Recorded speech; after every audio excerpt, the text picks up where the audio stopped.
le livre du prophète Isaïe. Ce grand livre qui est le plus long de l'Ancien Testament, qui s'étend sur plusieurs siècles finalement, parce qu'il y a le premier Isaïe qui vit bien avant le temps de l'exil à Jérusalem, et ensuite, bien plus tard, il y a un deuxième Isaïe qui reste anonyme pour nous et qui écrit des textes au moment de l'exil, mais qui sont dans le même livre d'Isaïe. Et après, il y a encore d'autres disciples, on va dire, d'Isaïe, qui sont les derniers chapitres de 55 jusqu'à 66, par là qu'on appelle même le troisième. Vous voyez, le livre d'Isaïe, ça a été écrit sur plusieurs siècles. Et c'est un des livres les plus riches de l'Ancien Testament. Jésus, il n'a pas seulement médité ces textes, je pense, il y a plusieurs moments qu'il les cite, mais toute sa mission a été forgée par ces textes. Un des textes importants d'Isaïe, c'est de parler d'un messager qui a une bonne nouvelle pour dire que Dieu règne. Isaïe 52, verset 7. Mais ce messager qui dit que Dieu règne, c'est bien la première chose que nous trouvons dans les évangiles, comme que Jésus se présente dans l'évangile de Marc, le plus ancien. Premier chapitre, Jésus est ce messager de la bonne nouvelle qui dit que Dieu règne et convertissez-vous. Après, il y a cet autre grand texte qui dit que l'Esprit du Seigneur repose sur un homme qui annoncera la bonne nouvelle aux pauvres, qui va panser les cœurs blessés, les humilier, redresser ceux qui étaient courbés, rendre la vue à ceux qui sont aveugles. Isaïe 61. Mais plusieurs évangiles nous disent que Jésus a lu ce texte lui-même dans la synagogue de Nazareth, et qu'il a dit ce jour-là dans la synagogue de Nazareth, cette parole aujourd'hui est accomplie. Ça veut dire que cette prophétie d'Isaïe de 61, il a dit, cette parole s'accomplit. Il va annoncer la bonne nouvelle aux pauvres. Il suffit de relire les béatitudes qui annoncent cette bonne nouvelle d'abord aux pauvres, ou le pauvre en esprit pour qui le royaume de Dieu est donné. C'est encore une parole d'Isaïe qui mystérieusement, tout que les évangiles le disent, Jésus a entendu le jour de son baptême. Il y a une parole qui vient du ciel qui dit « Ceci est mon fils bien-aimé, en qui j'ai toute ma joie. » Encore en partie une parole d'Isaïe. Donc Jésus, dans sa mission, il se sent porté, il va vivre, incarner ces textes du prophète Isaïe. Il va être le messager de la bonne nouvelle aux pauvres. C'est sur lui que repose l'esprit dont parle le prophète. Mais c'est aussi sa propre mort, ce grand mystère de la fin de sa vie, qui arrivait si vite parce qu'il était si jeune, Jésus, quand il meurt, 30 ans. Et je pense que Jésus savait qu'il allait faire une confrontation avec les grands prêtres, qu'il a déjà cherché plusieurs fois à l'arrêter, voire à le mettre à l'épreuve.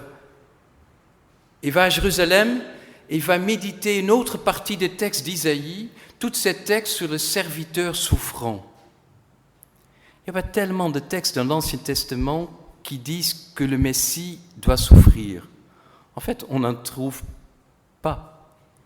C'est dans ce texte du serviteur souffrant, dans le même livre d'Isaïe, qu'il y a cette annonce de quelqu'un qui va souffrir pour donner sa vie pour les autres. Isaïe 53 le dit très clairement. Et je pense que Jésus a médité ce texte. Vous voyez, ça n'a jamais été quelque chose de mécanique ou quelque chose de... Non, je pense que la fin de sa vie était pour lui-même, dans son premier temps, un mystère sur lequel il a dû scruter l'Écriture pour comprendre son destin. Et face au rejet d'Israël, dans le premier texte, il n'y a pas de trace qu'Israël va rejeter. Dieu donne une chance à Israël pour se convertir. Convertissez-vous, croyez à la bonne nouvelle. Et petit à petit, Jésus se trouve face à ce refus des hommes. Cet endurcissement, là encore un texte d'Isaïe qu'il faut méditer et citer. Et dans le texte d'Isaïe, il médite ce texte du serviteur qui va donner sa vie pour tous, pour l'humanité, qui va porter nos souffrances.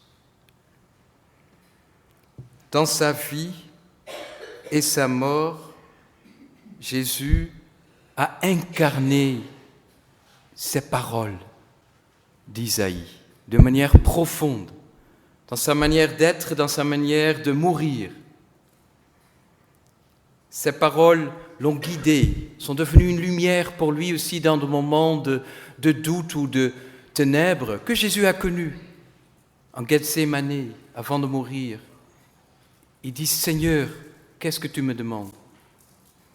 Et Jésus a puisé dans l'héritage spirituel du prophète Isaïe jusqu'au bout.